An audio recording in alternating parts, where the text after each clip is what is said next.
Oui, les déplacements forcés peuvent être inscrits dans une dynamique historique et même anthropologique.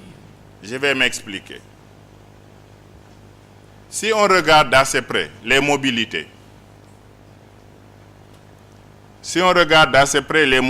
quelles qu'elles soient, dans leur généralité, à l'exception de la mobilité qui est considérée comme un droit fondamental, la mobilité, lorsqu'on la considère comme un droit fondamental, elle n'a rien à voir avec la violence. Mais dans les autres cas, les mobilités sont faites de violence. Les changements climatiques, oui, peut-être vous allez me dire, vous êtes dans un langage trop présent, moderne. Non. Prenons les changements environnementaux.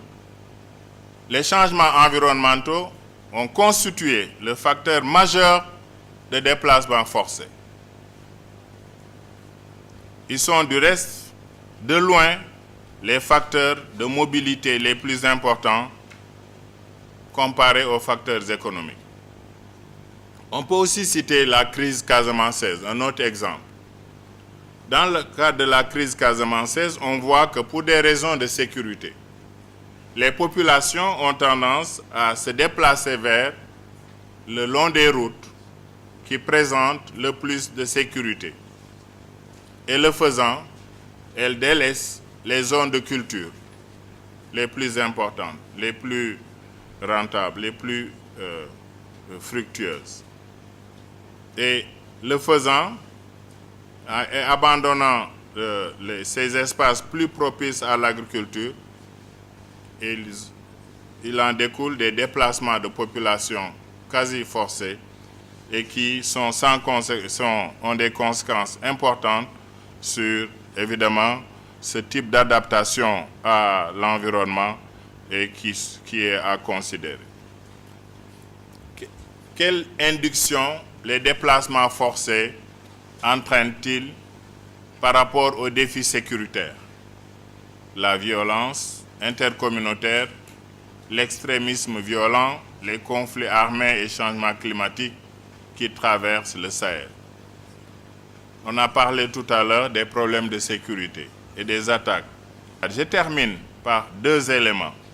Le premier, c'est les réseaux de criminalité qui se joignent à cette situation ou qui sont à l'origine justement de ces déplacements forcés des populations et qui sont, à mon avis, très importants à considérer. Parce que l'insécurité dans les zones qui sont des zones de pénétration de réseaux narcotrafiquants, de mouvements idéologiques extrémistes ou de flux financiers illicites ou douteux sont des éléments très importants. Le déploiement de la branche Al-Qaïda tout le long du Sahara est un exemple qui suscite de nombreuses craintes de nous tous. Les questions identitaires, foncières et financières, les réseaux de criminalité savent de plus en plus joindre leurs efforts à une meilleure déstabilisation des États de la région. Il y a aussi les groupes de pression, parce que les réseaux de criminalité transfrontalière, les chefferies ou les clergés, les dépositaires de modèles d'autorité traditionnels, quelquefois les multinationales, sont souvent des acteurs de l'instabilité sociopolitique. Et il faut les considérer, parce que c'est des menaces. Dans les relations internationales, ils interviennent de manière à assurer une désintégration d'un certain nombre de pays. Je voudrais donc conclure sur ce chapitre en insistant sur le fait qu'au total, les déplacements sont davantage induits par les défis sécuritaires. Il faut donc considérer que d'autres facteurs s'ajoutent ou sont à l'origine de ces déplacements forcés pour les accentuer ou les entretenir.